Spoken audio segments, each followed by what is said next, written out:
नमस्कार, मेरा नाम है ओम प्रकाश यादव और आप देख रहे हैं वॉइस ऑफ रिपब्लिक। बिहार में अपराधियों के मनोबल बढ़ने में अन्य कारणों के अलावा एक कारण यह भी है कि उसको न तो जेल जाने का डर है, न तो उसको कन्विक्शन का डर है और न ही पुलिस से भिड़ने का। और इसमें एक प्रमुख कारण है कि जेल की जो स्थिति विगत 8 साल 10 साल में हुई है बिहार में, जेल अपराधियों के लिए सुरक्षित डेन बन गया है। क्योंकि उसको लगता है कि बाहर रह के अपराध करने में तो भय भी है कि कहीं गैंगवार में या कभी पुलिस के हाथों भी हम मारे जा सकते हैं, लेकिन अगर जेल में चले गए तो सुरक्षित है। जेल में धड़ल्ले से सारे मादक पदार्थ, सारे प्रतिबंधित चीज, मोबाइल से लेकर हथियार तक, पैसा से लेकर के कम्युनिकेशन, सब चीज उपलब्ध है। इसलिए अगर अपराध को नियंत्रित करना है, खास करके जेल से चलाए जा रहे नेटवर्क को अगर ध्वस्त करना है, तो मैं 3 सुझाव देता हूं सरकार को।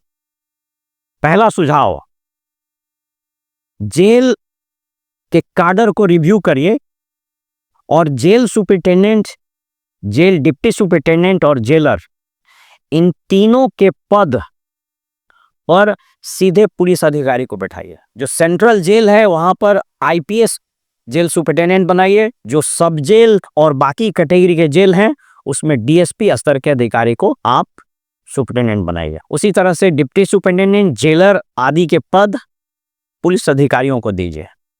क्योंकि हो क्या रहा है कि जेल काडर का जो भी अफसर है वो, उसके पास आर्म्स नहीं होता है, दे आर नॉट पुलिसमैन। और वो आज की स्थिति यह है कि अगर वो ईमानदारी से काम भी करना चाहे और जो अपराधी उस जेल में बंद है उसके डिक्टेट को वो मानने से इनकार कर दे, तो मेरा दावा है कि उसको मौत के घाट उतार दिया जाए। तो ये जो निहत्था जेल सुपरिटेंडेंट, जेलर और बाकी लोग हैं, इनको औकात ही नहीं है कि उससे भिड़ सके। इसलिए पहला रिफॉर्म पुलिस को सरकार को ये करना चाहिए कि जेल का जो काडर है उसमें आप आईपीएस और डीएसपी रैंक के अफसर को लाइए। दूसरा सुझाव, जितने भी जेल हैं उसमें चप्पे चप्पे पर आप सीसीटीवी लगाएं जो राउंड द क्लॉक चले, और उसका एक्सेस डीजीपी, पुलिस मुख्यालय में जो बैठते हैं वो, जेल आईजी, जिले में डिस्ट्रिक्ट मजिस्ट्रेट,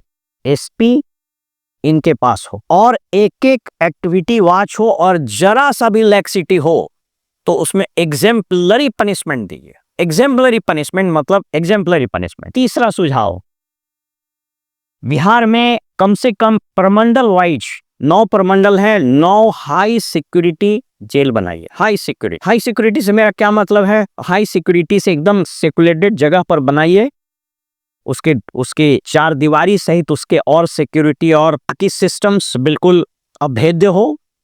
और उन जेलों में आप सिर्फ वैसे कैदियों को रखिए जो जघन्य अपराध के या अंडर ट्रायल है या दोषी सजाफता है, जैसे murder, extortion, ransom, attempt to murder, organised crime, terrorist activity, Maoist, Naxalites.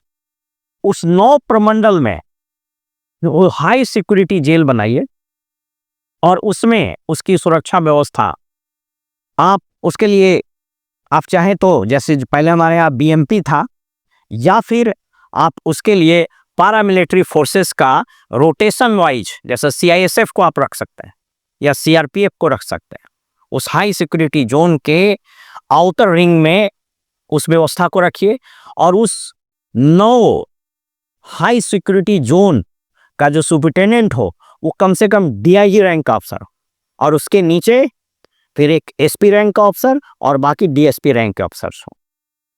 और उसमें मोबाइल जैमर, सीसीटीवी, एकदम उसको ऐसा लैस कीजिए कि उसके बाहर की एक्टिविटी से लेकर, गेट की एक्टिविटी से लेकर, जेल सुपरिटेंडेंट के चैम्बर की एक्टिविटी से लेकर, सभी अंदर के जेल इनमेट्स की एक्टिविटी एक्सेप्ट सिर्फ शौचालय को छोड़कर, और बाकी सारी सीसीटीवी के निगरानी। ये जेल के सुधार के लिए सिर्फ आइडियलिस्टिक और किताबी बात ज्ञान दे देने से जेल नहीं बदलने वाला है, क्योंकि जेल आज की तारीख में अपराध करने, अपराध करवाने और अपराध को संचालित करने, उसके नेटवर्क को चलाने का सबसे सेफ जगह हो गया। क्योंकि जिस दिन अपराधी को जेल जाने से डर नहीं लगेगा, सजा होने से डर नहीं लगेगा, तो अपराध क्या खाक कमेगा।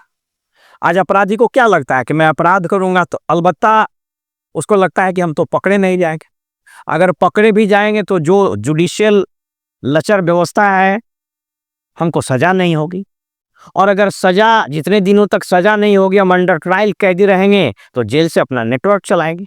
बल्कि जेल जाने से तो उसको और तमगा मिल जाता है। मुझको कुछ लोगों ने बताया कि जेल में जो अपराधी चला जाता है उसका रैंसम का जो स्टैंडर्ड है बढ़ जाता है। पहले अगर 1 लाख रुपया मांगता था तो जेल से खबर आएगा तो 5 लाख 10 लाख से नीचे मांगेगा ही नहीं। तो एक तो अंडर ट्रायल और दूसरा उसको कन्विक्शन भी होगा तो कोई फर्क नहीं पड़ रहा है। अपने परिवार से मिल रहा है, दोस्तों से मिल रहा है, शराब चल रहा है, सारे नशा के पदार्थ मिल रहे हैं, सारी सुख सुविधा के सामान मिल रहे हैं, जो खाना चाहिए खाना होटल से आ रहा है, और मोबाइल से रंगदारी मांग रहा है, अपना नेटवर्क चला रहा है। तो इसलिए ये मैं 3 सुधार सजेस्ट कर रहा हूं सरकार को। अगर सरकार या सरकार में बैठे हुए गृह विभाग के लोग देख रहे हो, मुख्यमंत्री देख रहे हो इस वीडियो को, तो मैं बता रहा हूं कि ये 3 सुझाव से आप जेल के अंदर से चलाए जा रहे नेटवर्क को अगर पूरी तरह नहीं तो कम से कम 99% तो आप ध्वस्त जरूर कर दीजिएगा। फिलहाल हमें इजाजत दीजिए और आप देखते रहिए वॉइस ऑफ रिपब्लिक। नमस्कार।